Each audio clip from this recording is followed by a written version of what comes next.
Hello everyone, this is Sonam. लेकिन आज का हमारा टॉपिक है द फ्रेंच रेवोल्यूशन। ठीक है, फ्रेंच रेवोल्यूशन हमारा फर्स्ट चैप्टर है जिसमें से 10 मार्क्स के हमारे एमसीक्यू क्वेश्चंस आने वाले टर्म 1 के अंदर। तो आज की वीडियो के अंदर हम ये सारे क्वेश्चन जो एमसीक्यू क्वेश्चन उनको कवर करने वाले 40+ एमसीक्यू क्वेश्चन।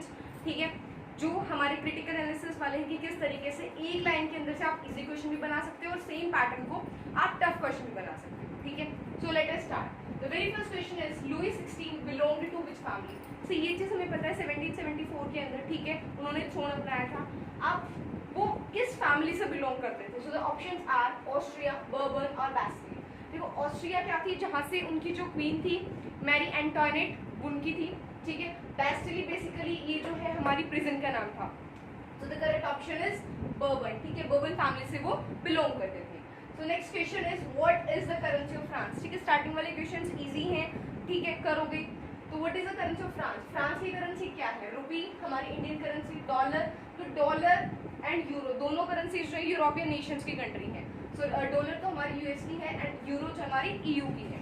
ठीक है, so the left is leverage. So leverage was the currency of France. ठीक है, the next question, in which year use of leverage was discontinued. ये वाला जो क्वेश्चन है थोड़ा सा टफ है, ठीक है, सो इसको बेटर है याद कर लेना। सो हमारा जो लिवरेज डिसकंटिन्यूड यानी कि इसका यूज करना कब बंद कर दिया गया था? एक न्यू करेंसी फ्रांस के अंदर चालू की गई थी एंड इसका बंद कब किया था? It was in 1794। ठीक है, जब ऐसे वाले क्वेश्चंस है कि आपको ये नहीं बताना कि विच ऑफ द फॉलोइंग और डेट्स वाले क्वेश्चन है, सो आई वुड सजेस्ट कि ऑप्शंस की तरफ पहले मत देखना। ठीक है, पहले अपने दिमाग में आंसर को फ्रेम कर लो कि दिस इज माय आंसर। ठीक है, उसके बाद इसमें से चेक करो वो कौन सा आंसर है, क्योंकि जब अगर आपने क्वेश्चन पढ़ा और ये वाली जो डेट्स है इनकी तरफ देखने लग गए तो होगा क्या? जो अलग अलग डेट्स हैं, जो माइंड में एक पीरियडिक हिस्ट्री जो बनी होती है, टाइमलाइन जो बनी होती है, उसको डिस्टर्बेंस हो जाती है। सो बेटर होगा कि सिर्फ क्वेश्चन पढ़ो बट मेक श्योर कि स्टार्टिंग में ये ना हो which of the following and which of the following not.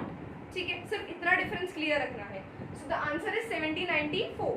The next question is name the system under which nobles and clergy. Nobles and clergy we all know, ठीक है, हमारे nobles जो kings and minister थे, clergy जो हमारे वहाँ पे जो प्रीस्ट, फादर्स एंड ऑल, ये वाली जो क्लास थी, पर एग्जेम्प्टेड यानी कि इनको हटा दिया गया था फ्रॉम पेइंग टैक्स। कि नोबल्स एंड क्लर्जी इस वाली जो कास्ट है, ये जो ग्रुप है, इनको टैक्स पे नहीं करना, आप फ्री हो इस चीज से। So the options are federal privileges, federal system and taille. ठीक है, चारों देखो ये तीनों टाइप्स क्या है, दोनों टाइप्स जो हमारे टिकते एंड टेली भी बोल लो। ठीक है, टाइप्स ऑफ टैक्सेस थे। नेक्स्ट फेडरल प्रिविलेजेस क्या थी? ये जो प्रिविलेज थी, ये जो एडवांटेज थी, this was the federal privilege. But the answer, ये जो system, we are talking here about system. ठीक है, अगर यहाँ पे प्रिविलेज होता कि किस प्रिविलेज के अंदर इनको टैक्स पे नहीं करना था तो दो ऑप्शन होता federal privileges, but now we are talking about federal system. ठीक है, कौन सा सिस्टम था? तो the system was federal system. ठीक है, फेडरल सिस्टम एक ऐसा सिस्टम जिसके अंदर nobles and clergy they are exempted कि आपको टैक्स पे नहीं करना है। So next question is the French society before 1789 was known as, यानी कि फ्रेंच सोसाइटी 1789 का जो टाइम पीरियड है उससे पहले हम इसको क्या बोलते थे as in a political term? So the options are middle regime, new regime, old regime, new regime. ठीक है, ये वाले क्वेश्चंस एक्चुअल में इजी होते हैं। ठीक है, this type of question, this one, इनके अंदर क्या करना है? देखो, इसके अंदर विच ऑफ द फॉलोइंग नहीं है, सिंपल आंसर देखो, tick them. So your answer is old regime. ठीक है, moving on to next question, how many states were there in France? France के अंदर कितनी स्टेट्स थी? कॉमन सा है but do not ignore it. ठीक है, सो देयर वर 3। ठीक है, 3 स्टेट्स थी, clergy, nobles and then we had the caste of peasants. Peasants के अंदर भी अगर सब ग्रुप्स के बारे में पूछा जाए कि पीजेंट्स के कितने सब ग्रुप्स थे, तो पीजेंट वाली जो क्लास थी, थर्ड स्टेट, उसके 3 सब ग्रुप्स थे। द वेरी फर्स्ट जो हमारा बिजनेसमैन वाला था, ठीक है, second was peasants and the third was जो हमारे बिल्कुल लोअर जो पीजेंट्स थे, ठीक है, लैंडलेस लेबरर्स थे, जो हाउस होल्ड वर्कर्स थे, उनका ग्रुप। सो 3 सब ग्रुप्स एंड 3 स्टेट्स। ठीक है, kings and minister in France belong to which state and name it respectively. ठीक है, क्वेश्चन दिखने में इजी है बट अगर इसको डायरेक्टली टिक करने लग जाओगे तो मोस्ट ऑफ द चांसेस है कि ये क्वेश्चन गलत होने वाला है। तो ये वाले क्वेश्चंस थोड़े से जिसको हम कह सकते हैं क्रिटिकल थिंकिंग वाले क्वेश्चंस हैं। ठीक है, ध्यान से करना है इस क्वेश्चन को। Kings and ministers in France. ठीक है, किंग्स एंड मिनिस्टर्स दोनों की हम बात कर रहे हैं फ्रांस के अंदर, किस स्टेट से एंड उसका नेम करना है रिस्पेक्टिवली, यानी कि पहले हमें उसकी स्टेट बनानी है। ठीक है, कौन सी स्टेट, देन हमें बताना है नेम की, उनकी जो ग्रुप था, जो स्टेट थी, उस स्टेट का नाम क्या था। So the very first option is second state nobility, nobility second state, clergy first state and first state clergy. देखो पहले हम नेम से चेक करेंगे, ठीक है। तो किंग्स एंड मिनिस्टर्स हमारे कौन से ग्रुप से थे? इट वाज नोबिलिटी, ठीक है। ये चीज बिल्कुल याद रखनी है, ठीक है। तो स्टेट ये याद है, क्लर्जी है, क्लर्जी। अब इधर में नोबिलिटी सेकेंड स्टेट, दोनों ही आंसर ठीक लग रहे हैं, ठीक है, दोनों ही आंसर ठीक है। बट क्वेश्चन की डिमांड क्या है कि रिस्पेक्टिवली, यानी कि पहले हमें किसको बताना है, विच स्टेट, यानी कि first second third and then we have to name it. So it was second state, ठीक है। Kings and ministers they from the second state nobility. So ये वाले क्वेश्चंस थोड़े ध्यान से। The next question is which of the following constituted the privileged class. अब privileged जो class थी वो कौन सी क्लास थी, ठीक है। सिंपल नेम है, clergy and peasants, peasants and nobility. Clergy थी बट पीजेंट्स नहीं थे, so no. Peasants and nobility, nobility थी बट पीजेंट्स नहीं थे। Next first and third state, first state थी बट थर्ड स्टेट नहीं थी। तो द ऑप्शन जो हमारा ठीक है that is clergy and nobility. First state and second state वो थी हमारे प्रिविलेज क्लास, क्यों थे? बिकॉज उनको टैक्स पे नहीं करना था, सारे पॉलिटिकल बेनिफिट्स इन्हीं क्लास के पास थे, ठीक है। Next question, name the tax which was directly paid to state. Easy है but just to remember that was taille, ठीक है। इतने टैक्स जो है हम चर्च को पे करते थे। इनकम टैक्स ऐसा कुछ उधर टैक्स नहीं था। कॉमोडिटी टैक्स जिसको हमने इनडायरेक्ट टैक्स के उसमें लिया था, it was also directly paid to the state, but उसका नाम कॉमोडिटी टैक्स नहीं था, उसका नाम इनडायरेक्ट टैक्सेस था, ठीक है। ये चीज याद रखना। सो इनडायरेक्ट टैक्स हमारा 3 टाइप के टैक्स थे, ठीक है। ये मैंने नोट्स के थ्रू एक्सप्लेन कर रखा है अपनी बाकी वीडियोस में, so you can go and check out there, ठीक है। पूरा माइंड मैप्स के थ्रू है, कौन सा टैक्स क्या था, किसको किसने दिया था, ठीक है। और अगर वो पढ़ लोगे तो ये वाले क्वेश्चंस तुम्हारे लिए बहुत इजी होंगे। So the answer is taille, ठीक है।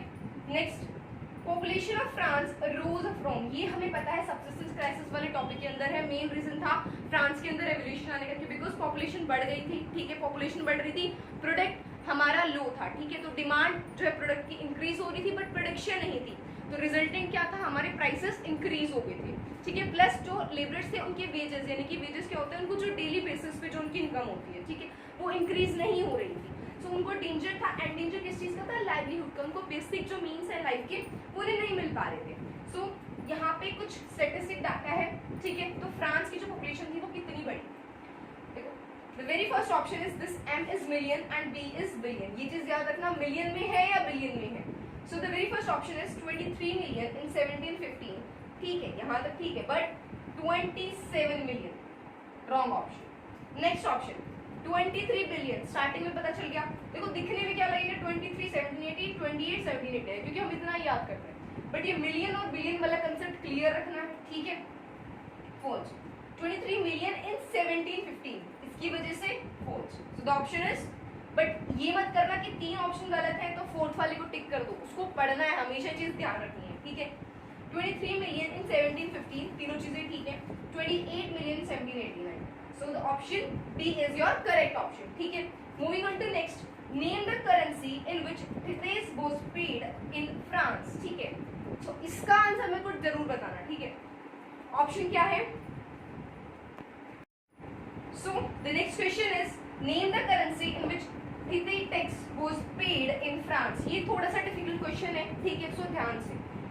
तो option as leverage, euro, dollar and none of the above. देखो क्वेश्चन पढ़ रहे हैं तो क्या आ रहा है दिमाग में, करेंसी, टैक्स है और फ्रांस की स्टेट को पे करना। तो हमें पता है टैक्स है, फ्रांस की स्टेट को लिवरेज करेंसी थी, तो डायरेक्टली हम जवाब देते हैं livre, but that is incorrect, क्योंकि उसने क्या पूछा है, tithe tax. It is they are not asking about taille, ठीक है। टेरी टैक्स था जो हम डायरेक्टली स्टेट को पे करते थे, बट थिथी टैक्स जो था हम चर्च को पे करते थे, पीसेंट्स जो है वो पे करते थे। वो जो टैक्स होता था it was 1/10 of their agriculture product, यानी कि उनका जो एग्रीकल्चर प्रोडक्शन हुआ है उसका 10 पार्ट्स में से 1 पार्ट वो पे करते थे। तो एग्रीकल्चर प्रोडक्ट्स पे करते थे, करेंसी में वो पे नहीं करते थे। So your option will be none of the above, ठीक है। करेक्ट आंसर क्या होगा, नन ऑफ द अबव, ठीक है। कुछ लाइक क्वेश्चन नंबर 11, ठीक है, क्वेश्चन नंबर 8, क्वेश्चन नंबर 7, इसके अंदर, ठीक है, थोड़े से ऐसे क्वेश्चन हैं जिन पे थोड़ा सा फोकस करने की जरूरत है। So our next questions are which of the following refuted the doctrine of divine and absolute right. अभी हम यहाँ पे बात कर रहे हैं सोशल रिफॉर्मर्स के, ठीक है, फिलोसफर्स से, उनकी बुक्स थी, बुक्स लिखी उन्होंने, हर जो फिलोसफर आया उसने अपने व्यूज को बताया, ठीक है, और उन्होंने बुक्स लिखी। तो बेसिकली ये वाले क्वेश्चन हमारे उसी के बेसिस पे चलेंगे, ठीक है। सो सबसे पहले क्या ना, रिफ्यूटेड यानी कि मना किया था, कि इस जो प्रिंसिपल को है मना कर दिया था। Doctrine of divine, doctrine of divine हमारा क्या था, डॉक्ट्राइन ऑफ डिवाइन इज कि ये डॉक्ट्राइन का मीनिंग क्या होता है कि प्रिंसिपल्स, जहाँ पे भी डॉक्ट्राइन वर्ड समझ में आ जाए तो दैट इज प्रिंसिपल्स, कि क्या प्रिंसिपल्स थे, क्या सिद्धांत है। डिवाइन, डिवाइन क्या होता है, डिविनिटी यानी कि अनअर्थली पावर, कि किंग इज द सुप्रीम, ठीक है, किंग को मिल रहे हैं जो गॉड है उनसे ऑर्डर्स, तो you can not question the king, ठीक है, जो किंग ने बोल लिया that is all final, right. So this was your doctrine of divine and absolute right of monarchy, यानी कि जो मोनार्की है उसका एब्सोल्यूट राइट है कि उसके पास पावर्स है कि जो भी वो करना चाहे वो कर सकते हैं, you can not question your king. तो ये वाले प्रिंसिपल को किसने मना किया, किसने डिनाई किया कि ऐसा कुछ भी नहीं है, ठीक है। So options are John Locke, Voltaire, ये वाले क्वेश्चन है, ठीक है, बिल्कुल इजी है। अगर तुम्हें आंसर पता है तो directly go and just tick out that. तो द आंसर इज रोसेओ, ठीक है। Movement on to the next question. Division of power within the government was put forth in देखो अब ये नहीं है पुट फोर्थ बाय, नहीं है, किसने, इन, यानी कि there is a name of book, कोई जर्नल है उसके अंदर। तो क्या डॉक्ट्राइन था कि division of power within the government. Division of power क्या होता है गवर्नमेंट के अंदर, यानी कि एग्जीक्यूटिव, लेजिस्लेटिव एंड जुडिशरी, जो इंडिया में है और जो फ्रांस में भी अडॉप्ट किया गया था। तो ये वाला डिवीजन की ऐसा होना चाहिए, किस बुक के अंदर लिखा गया था, ठीक है, तो the spirit of laws. True treaties of government नहीं था, ये भी नहीं था, तो सोशल कॉन्ट्रैक्ट भी नहीं था। तो the answer is the spirit of laws. इन वाले क्वेश्चंस की पीडीएफ मिल जाएगी, ठीक है, उसमें से इसको रिवाइज कर सकते हो, बट दिस इज की समझ में आ जाए कि क्वेश्चन अटेम्प्ट करना कैसे है। मूविंग ऑन टू नेक्स्ट, वो advocated the government based on social contract. Social contract यानी कि एक ऐसी गवर्नमेंट जिसके अंदर जो रिप्रेजेंटेटिव्स हैं, जो डेलीगेट्स हैं, वो डायरेक्टली कांटेक्ट में होंगे लोकल पीपल के, ठीक है। ऐसा नहीं है कि अगर आपको अपने किसी रिप्रेजेंटेटिव डेलीगेट से मिलना है तो एक प्रोसीजर है, इसके थ्रू जाना है, इनसे आप डायरेक्टली बात नहीं कर सकते, ऐसा कुछ ना होगा। एक डायरेक्टली सोशल रिलेशनशिप रहेगा, ठीक है, डेलीगेट्स के बीच में और वोटर्स के बीच में। सो ये वाला किसके अंदर किसने बोला, किसने ये जो थ्योरी दी थी, सो द आंसर इज रोसेओ, ठीक है, उन्होंने इस थ्योरी को प्रपोज किया था। सो the next question is name the political body of old resign, यानी कि ओल्ड रिजाइन हमारा कौन से वाला टाइम पीरियड था, हम डिस्कस कर चुके हैं इसका टाइम पीरियड कौन सा था, ठीक है, रीमेमोराइज इट। सो जो पॉलिटिकल बॉडी यानी कि ओल्ड रिजाइन, जब हमारा सिर्फ मोनार्कियल रूल था, किंग का रूल था, उस टाइम पे कौन सी पॉलिटिकल बॉडी थी, so that was your Duma, नहीं डूमा नहीं है, दिस इज रिस्टैग, ये भी नहीं है, हाउस ऑफ लॉर्ड्स ये भी नहीं है, and this is state general, ठीक है। स्टेट जनरल वो पॉलिटिकल बॉडी थे जिसको बुलाया जाएगा अगर किंग को फर्दर टैक्स लगाने हैं तो इसकी अप्रूवल ली जाएगी। इसका कंपोजिशन क्या था, तीनों स्टेट्स के मेंबर होते थे, ठीक है, फर्स्ट स्टेट से 300 मेंबर्स, सेकंड के भी 300 मेंबर्स एंड थर्ड स्टेट के 600 मेंबर्स, ठीक है, ये इसका कंपोजिशन रहता था। एंड मोस्ट इंपॉर्टेंटली इसके बारे में जो एक चीज है वो हम डिस्कस करेंगे नेक्स्ट क्वेश्चन के अंदर, वो मैं भी नहीं बताने वाली हूँ। सो the next question is the state general was last convent, एक कन्वेंट यानी कि किस, कौन सा वो लास्ट टाइम था जब उसको बुलाया गया था कि ठीक है यू हैव टू कम, कौन सा वो last time. So the options are 1604, 1614, 1641, 1644। देखो डेट्स हैं, कंफ्यूज हो गई, so that I am telling you again and again. ऐसे वाला जब क्वेश्चन हो ऑप्शंस मत देखना, डायरेक्टली पहले आंसर को सोचना, ठीक है, ब्रेन के अंदर उस चीज को सोचना है। आंसर्स जो ऑप्शंस हैं उन पे अपना छुपा लो, ठीक है, फिर उसको देखो कौन सा ऑप्शन है, तो क्लैरिटी भी आएगी, माइंड में कंफ्यूजन भी नहीं होगी। तो जैसे देखो 1604, 1614, 1641, 1644, अगर इसको सिर्फ प्रोनाउंस भी कर लिया तो एक्चुअल डेट फॉर श्योर भूल जाओगे। सो द ऑप्शन इज 1614, बगैर देखे हमने इसको टिक कर दिया। Moving on to next question, when was states general called upon by king to introduce tax, ठीक है, जैसे मैंने भी बताया कि स्टेट्स जनरल बुलाई गई थी टैक्स लगाने के लिए, बट व्हेन, वो क्या दिन था, so that is 5 May 1789, 14 July 1789, 9 May 1789, 4 August 78। Option पढ़ रहे हो, कंफ्यूज हो रहे हो, सिर्फ इतना पूछा है व्हेन वाज। सो ऑप्शंस अपने दिमाग में आंसर सोचो और ऑप्शन में टिक लगाओ। सो द आंसर इज 5 मई 1789, ठीक है, क्लियर है। Next question, which principle and और डॉक्ट्राइन, ठीक है, इन दोनों में से कोई सा भी वर्ड यूज कर सकता है एग्जामिनर, दोनों का मतलब सेम है, बट प्रिंसिपल मोस्ट ऑफ बच्चों को पता होता है, डॉक्ट्राइन मोस्ट ऑफ बच्चों को नहीं पता होता। तो डॉक्ट्राइन इज योर प्रिंसिपल, सिद्धांत। Was responsible for protest in States General। अब क्या हुआ कि इन्हें बुलाया स्टेट जनरल को, बट हमें पता है कि उधर प्रोटेस्ट हुआ था, ठीक है, थर्ड स्टेट के मेंबर वहां से चले गए थे अपनी खुद की नेशनल असेंबली बनाने के लिए। सो प्रोटेस्ट हुआ, उसका रीजन क्या था, किंग ने तो बुलाया ही था कि जस्ट कम और वोट करो, ठीक है, वोट करो कि तुम्हें टैक्स लगवाना है या नहीं लगवाना है। बट क्या ऐसा रीजन था? The very first was doctrine of divine, no, इस टाइम पे ये रीजन नहीं था, ठीक है। फेडुअल सिस्टम नहीं, हमें पता है फेडुअल सिस्टम क्या था कि second class and first class tax pay नहीं करेगी, थर्ड क्लास टैक्स पे करेगी। Doctrine of divine, king superior है, उसको आप क्वेश्चन नहीं कर सकते। Next, one person one vote, ये वाला सिस्टम उस टाइम पे नहीं था। वोटिंग का सिस्टम क्या था? वन स्टेट वन वोट, यानी कि जो फर्स्ट स्टेट है उसका एक vote, second state, first state, second state and third state, ठीक है। 300 members and 600 members. But voting कैसे थी? One vote and one vote. 600 members के दो वोट, 600 मेंबर्स के वन वोट, ठीक है। तो अब इनको तो टैक्स पे करना ही नहीं, ये तो सिंपल है, वोट दे देंगे, ठीक है। दो आ गई, मेजॉरिटी एक माइनॉरिटी, जिसको टैक्स पे करना है वो तो ऑब्वियस है ना करेगा। तो क्लियर कट यहाँ पे दिख रहा था कि अगर उनमें से कोई वोट ना भी करे कोई फर्क नहीं पड़ता, क्योंकि पूरी एक स्टेट की एक वोट जानी, ठीक है। तो दो वोट मेजॉरिटी, एक वोट माइनॉरिटी, बिल्कुल क्लियर था टैक्स लगेगा ही लगेगा। तो उन्होंने वोट देने से पहले ही प्रोटेस्ट किया। सो व्हाट प्रिंसिपल, किस प्रिंसिपल की वजह से? तो the principle was one state one vote, क्योंकि उन्होंने डिमांड किया था आप वन पर्सन वन वोट कर दो, ठीक है, कि एक पर्सन एक वोट करेगा। बट द रीजन क्या था कि वहां पे छोड़ के जाने का? वन स्टेट वन वोट, ठीक है। क्लियर है? इस वाले क्वेश्चन को थोड़ा ध्यान से, red zone danger. Next, where did third state form the first constitution of France? हमें पता है थर्ड स्टेट ने नेशनल असेंबली बनाई, ठीक है। नेशनल असेंबली बनाने के बाद उन्होंने अपना पहला कॉन्स्टिट्यूशन, पहली डिक्रीज, उन्होंने गवर्नमेंट ऑर्डर्स लाए, ठीक है। कहाँ पर? हॉल ऑफ वर्सेलिस, ठीक है, no. Next, winter palace, no. Firozshah ground, no. So the option is indoor tennis court, जो कि वर्सेलिस के अंदर था। देखो यहाँ पे वर्सेलिस देखकर इसको टिक मत करना, because it is hall of Versailles. उन्होंने कहाँ पे किया था? Indoor tennis court of Versailles. So पहले जो ऑप्शन है this will be your correct, indoor tennis court, ठीक है। आप चीजें क्लियर हो गई है। So the next is Who was the leader of third state? अभी क्या हुआ? थर्ड स्टेट ने प्रोटेस्ट किया, बाहर आ गए। सो उनका लीडर कौन था? ये वाले क्वेश्चन के ऑप्शंस ऐसे हैं, पढ़ने पड़ेंगे, ठीक है। अब प्रोफेशनल वोल्टेयर, तो क्वेश्चन को पढ़ने में क्या लगेगा कि वोल्टेयर्स ये सारे क्या थे जिनके व्यूज से वो इम्प्रेस हुए थे, ठीक है, बट वो उनके लीडर नहीं थे। नेक्स्ट क्वेश्चन है अ नोबल मेराबी। अब ये जो है ये, हाँ भाई ये भी थे, ठीक है, उनके दो लीडर्स हमें पता है। अब प्रिस्ट, एबिसीज, ये भी थे। So the option is both A and C, both B and C. Next question is who wrote what is the third state? What is the third state? Basically ये जर्नल थी, ठीक है, जर्नल लिखी गई थी। किसने लिखी थी? वोल्टेयर, जीन जैक रोusseau, प्रिस्ट और मैरी एंटोनेट। वोल्टेयर इन दोनों ने लिखी थी, बहुत सारी राइटिंग लिखी थी, बट थर्ड स्टेट इन्होंने नहीं लिखा था दोनों ने। So no. मैरी एंटोनेट कौन थी? लुई 16 की वाइफ थी, ठीक है, क्वीन थी हमारी ये फ्रांस की, इन्होंने भी नहीं लिखा था। किसने लिखा था? प्रिस्ट ने। और वो प्रिस्ट कौन थे? एबिसीज। हमें पता है कि what is the third state, Abbe Sieyes ने लिखी थी। बट अगर तुमने इसको ध्यान से नहीं पढ़ा है तो पढ़ लो, बिकॉज एबिसीज क्या थे? एक प्रिस्ट थे। तो ये किसने लिखी? The option will be your priest, क्योंकि जब पढ़ोगे तुम्हें पता है what is the third state, Abbe Sieyes ने लिखी थी, बट वो तो ऑप्शन में है ही नहीं, and none of the above option में भी नहीं है। सो बचा क्या?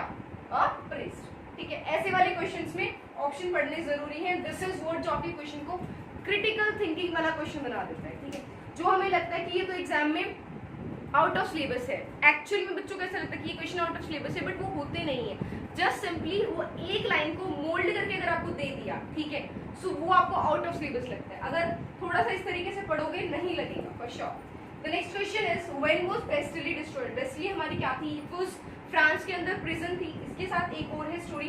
बेस्टली क्या था? बेसिकली वहां पर सेंसरशिप थी, ठीक है। अगर न्यूज़पेपर्स में कुछ भी पब्लिश हो रहा है तो किन की परमिशन के बगैर वो चीज पब्लिश नहीं हो सकती।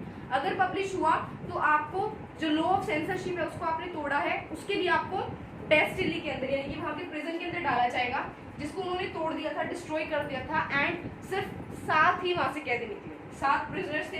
कब? सो डेट है, सिंपल है, हमें पता है, दैट इज योर 14 जुलाई 1789, ठीक है। क्वेश्चन से प्रैक्टिस करोगे, टॉपिक वाइज है, इजी है, that's nothing like. So now हमारा क्वेश्चन नंबर 23 है when did national assembly pass the decree abolishing तिथि? तिथि क्या था? हमारा टैक्स था, ठीक है, जो चर्च को पे किया जाएगा एग्रीकल्चर प्रोड्यूस के रूप में। डिक्री क्या होता है? इट इज अ लॉ, यानी कि नेशनल असेंबली ने ये लॉ पास कब किया था कि आप आज के बाद से कोई भी पीजेंट चर्च को एग्रीकल्चर प्रोड्यूस का टैक्स एज नहीं देगा। सो इट वाज योर 4 अगस्त 1789। ठीक है, ऑप्शंस इसके अंदर देखने ही नहीं, क्योंकि इसके अंदर ये नहीं पूछा विच ऑफ द फॉलोइंग। डायरेक्ट हमें आंसर पता है, आंसर छुपाओ, आंसर इमेजिन करो और टिक करो।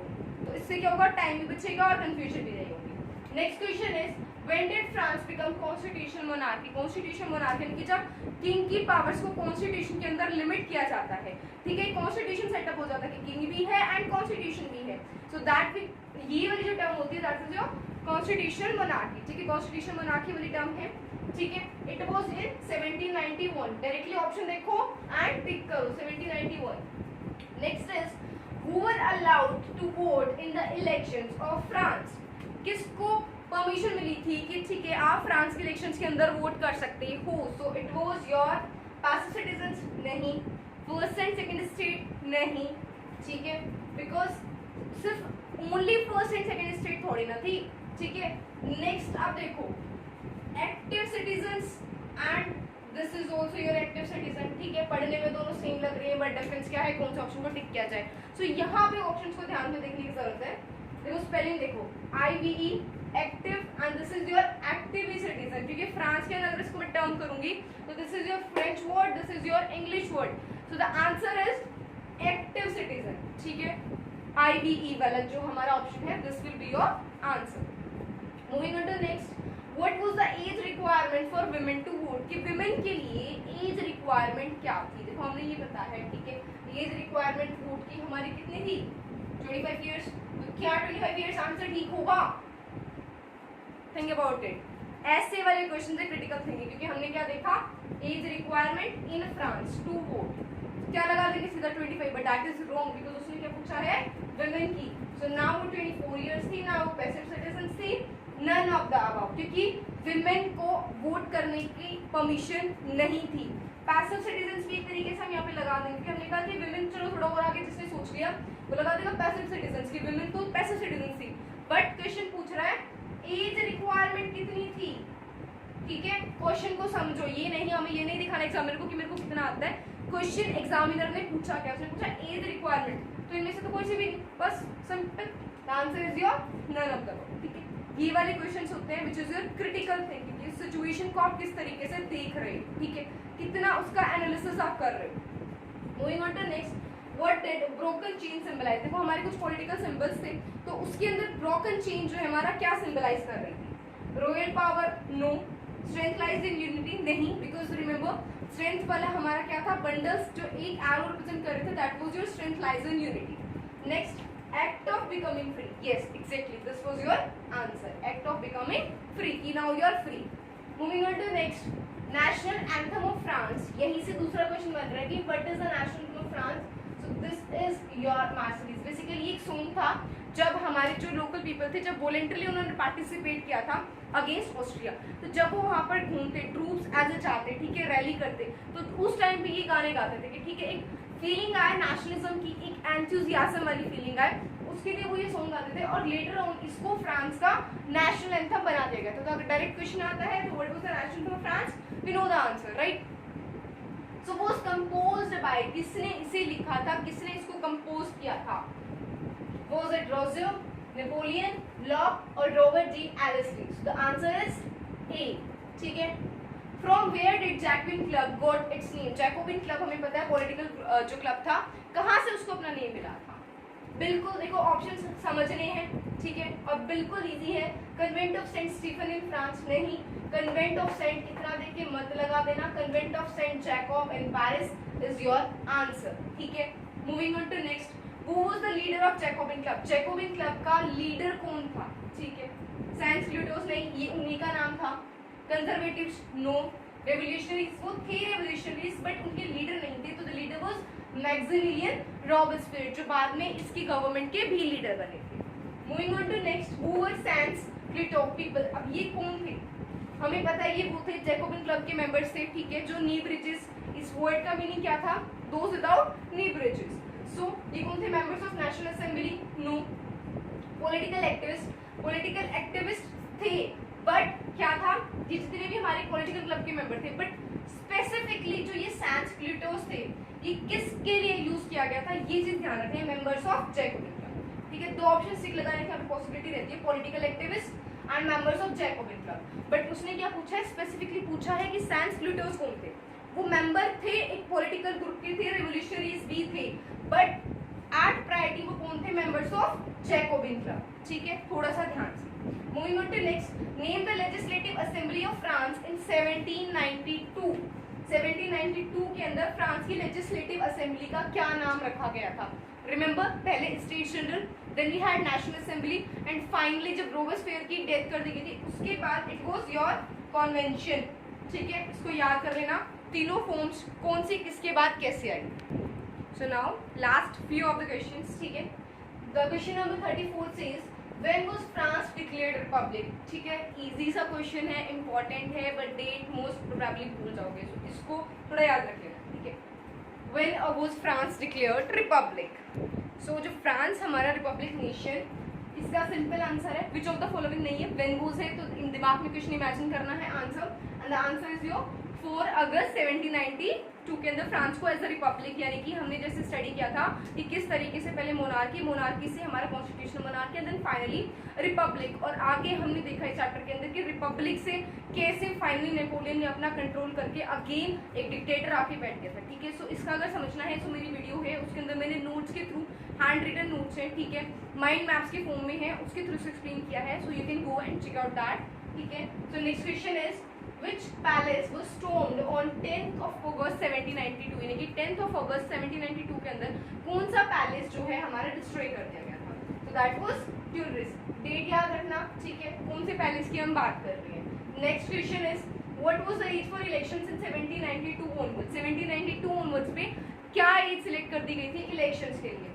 1792 ऑनवर्ड्स से पता है 21 ईयर से सिलेक्ट कर दी गई थी। पहले तो बच्चे सोचेंगे 25 ईयर से इलेक्शंस, ठीक है, तो उसको निकाल देना। फिर बच्चे थोड़ा और आगे सोचेंगे 21 years of age, but again CBSE फंसाएगा क्या, 21 years and below, 21 years and above. तो पहले स्टार्टिंग ऑप्शन ए दिख रहा है 21 ईयर्स, ओके ठीक है, लगा देना, मत लगाना, because the option is 21 years and above, उससे ऊपर वाले और 21 ईयर्स की। Next question is Robespierre was guillotined in which year. Guillotine क्या होता था कि सिर ऐसे बीच में रखा, एक ब्लेड ऊपर से और एक ब्लेड नीचे से, so as a way of punishment, as a death sentence की पनिशमेंट होती थी। ठीक है, सो कब उनका साथ ऐसा हुआ था, इट वाज इन जुलाई 1794। 1792 से 93 में रेन ऑफ टेरर आया। ठीक है, उसके बाद उनको खुद ही गिलोटाइन करवा दिया गया था। उसके बाद how many women's club were set up in the France, ये हमारा टॉपिक है, did women have a revolution वाले टॉपिक से।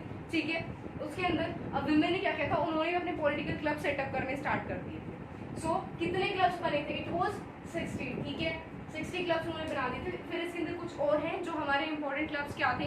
ठीक है, वो नोट्स की पीडीएफ में आपको मिल जाएंगी। आई होप चीज़ें क्लियर रही हो। इतने क्वेश्चन अगर कर लोगे सो दैट इज फॉर श्योर कि पूरा चैप्टर आपको समझ में आ जाएगा। नोट्स देख लो, बिल्कुल क्लियर अंडरस्टैंडिंग होगी। ठीक है, so I hope you have understood. If you do so, do subscribe my channel and share it with your friends.